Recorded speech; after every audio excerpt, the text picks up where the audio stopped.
Kau Ha. nak berapa banyak? Yang ni lah. Semua. Boleh? Boleh, boleh. Okey.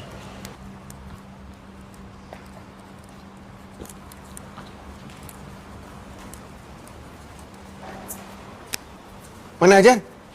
Belum sampai lagi. Aduh. Apa ni? Kari pap. So, ingat kita jual lah sekali kari pap ni. RM32, RM1.70. Okey tak? Dari jual kopi nak jual karipap pula? Bang, baru tak pernah nampak pun sebelum ni. Baru. Kita orang baru je buka. Tapi kedai tak buka lagi. Belum buka. Belum. Dalam masa sejam lagi. Tapi sementara tu kita ada jual kari pap. Nak kari pap?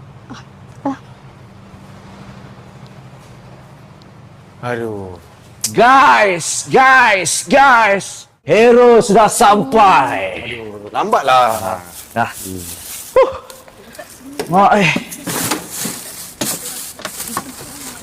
Ha. Banco. Tak boleh lagi. Siapa pula?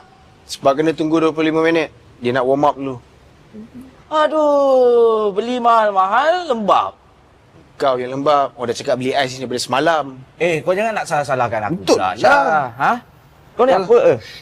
Nak ambil gambar lah. Pasal aku nak post dekat media sosial. Tu betul.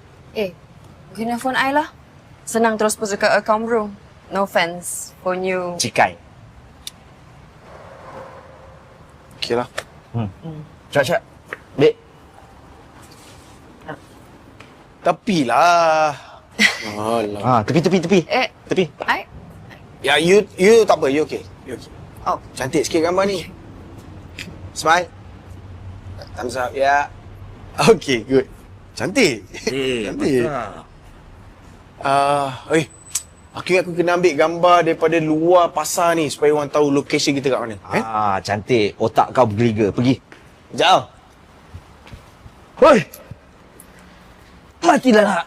Uish. Asal Jan. Yelah. Pagi-pagi lagi dah